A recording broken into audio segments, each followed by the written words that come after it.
For my student, Yeah. I believe in these national championships, 40% of your end games are going to be Rook and Pawners. So I think you're right. We Yeah. covered a lot of Rook and Pawners. I Yeah. did 3 or 4 hours with them in the last Yeah. week. Of just going through different. You did Rook that a and couple Pawners. times maybe where you advanced the Rook pawn there in order to force Yeah, a just weakness. later. Yeah, the Alpha Zero does that. He approaches the pawn, Yeah. sticks it down there, and then later in the end game Later on, comes and it plays becomes a with real problem. Yeah, Exactly. that's a very good. We had several instructive end games. One of them is the typical Queen's Indian end game. This was one that we practiced, that we sparred with, and that is in this position here, white to move. Okay, and we have to be. I'm sorry. Where's the? The white king. Yeah, where's it? Somewhere. 2 and 1. Okay, and the king is like here. there. Or here, wherever. Let's call it here. All here, right. And so we had exercises where now white to move. You got to try to draw this. Oh, try and draw and we black. would spar this out. The plan is to get these pawns advanced down like this, move the king around, and then approach like this. And of course, you got to go back here. And when he tries to move the king in, you get these pawns to here.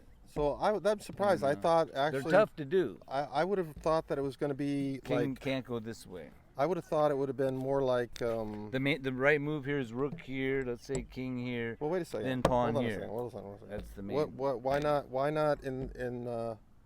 You got to. This is here. Yeah. And this is here. Yeah. Why not come from behind with this check and then come over here? Well, let's put it here. I'm sorry. Oh, okay. So you can't. I'm not sure where it is, but whatever it is. Yeah. Okay. Well, this is an exercise. This is completely completely different. Oh, there is a line where you can check and come behind and defend, but this isn't as good. It's a harder defense for black. It's a harder defense for black. It's better to have it back here. Yeah, it turns out because when you have it back here, you've got this 2-1, right? It's easy you got to your push rook behind your pawn in the right spot. Yeah. And the rook, and when you come around like this and this rook pretty soon loses any action. Right. And when the king tries to approach, you get both the pawns like this. Okay. And if he ever tries to go for one, you go for the other, and you always get an extra pass pawn over here, and he can't trade rooks because you got this pawn to the 5th and you got this pawn to the 5th. I see. As long as you got them both to the 5th, that's interesting. then the trade for the rooks leads black to. So is it better for white to try and I mean, the end game is slightly better for white, of course. Yeah, right. But is it a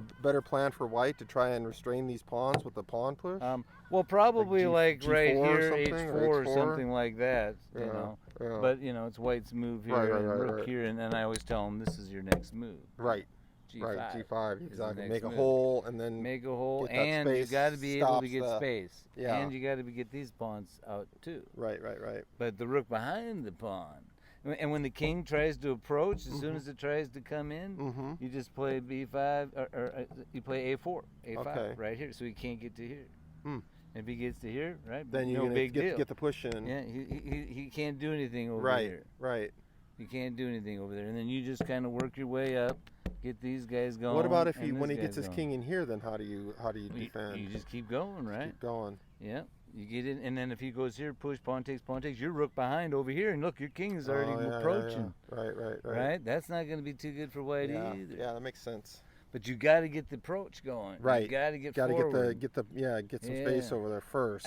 In that tournament, in Lena Grimmett, I won a rook and pawn end game, 114 moves against this 2198 player who was unsuspecting. Similar idea. It was a Nimzo, and it ended up like this in the rook and pawn. And I think I had my rook like here or somewhere. And he had his rook, or I think I had my rook here, and he had his rook here. And I had this rook and pawner, and I won it. And you had what? You had white or black? Black. I won it.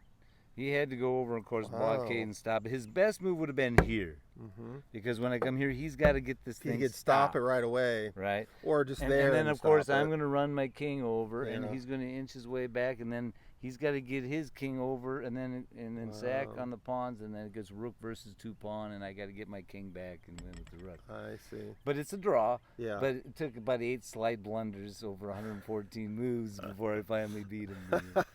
It was worth the $4,000. He was 2198. That was right. 2145. Damn. It was an early round game.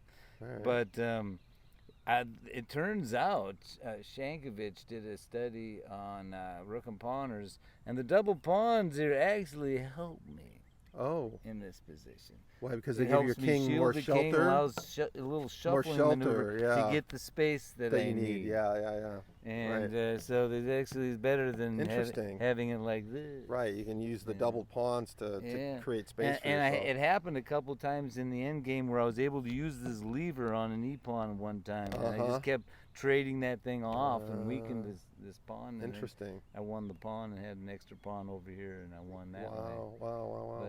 But we practiced end games and rook and pawners that typically come from Nimzos, Queens Indians, and Queens Gambits for black. Right. So we want to be able to get ready for those at nationals. And of course, he ran into one, and he blitzed the guy out and won it. It was beautiful. Right.